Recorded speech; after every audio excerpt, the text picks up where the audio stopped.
Hahirwa abashavura kuko aribo bazahozwa. Matayo 5:4. Gushavura kuvugwa aha ni agahinda nyakuri k'umutima ubabajwe n'icyaha. Yesu aravuga ati, nanjye nimanikwa hejuru y'isi nzireherezaho abantu bose. Yohana 12:32. Igihe umuntu arehejwe ngo arebe Yesu amanitswe ku musaraba, asobanukirwa neza n'icyaha cy'umuntu. Abona yuko ari icyaha cyababaje umwami w'icyubahiro kikamubambisha.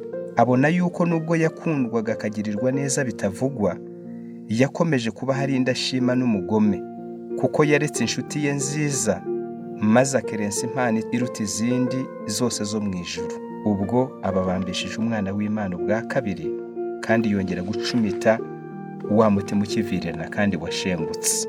Inyenga y'ibyaha icuza umwijima kandi ndende yamutandukanije n'Imana, maze agashavura afite umutima umenetse. Abashavura batyo bazahozwa. Imana itwereka igicumuro cyacu kugira ngo tubone uko duhungira kuri Kristo, kandi kugira ngo tubaturirwe mu bubata bw'icyaha, maze twishimire mu mudendezo w'abana b'Imana.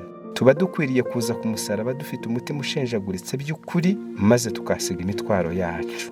Amagambo y'Umukiza afite ubutumwa buhumuriza abababazwa n'umubabaro w'intimba z'urupfu. Ntabwo imibabaro itugeraho hatariho impamvu ibiteye.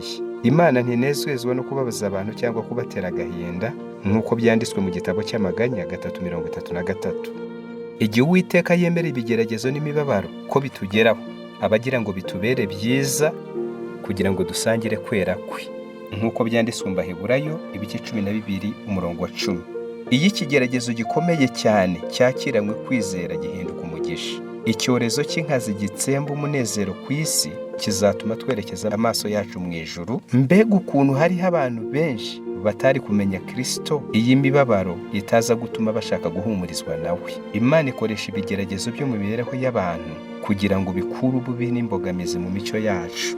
Uko bikerera, uko bitema, uko bisena, uko birabagiranisha, uko byeza, ni ibintu bibabaza.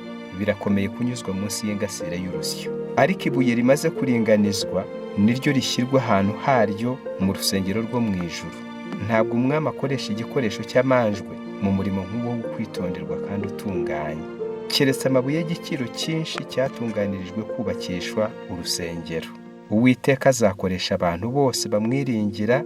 Abakiranutsi bazanesha bitangaje, bazigishwa ibyigisho bitangaje, bazagira imibereho itunganye.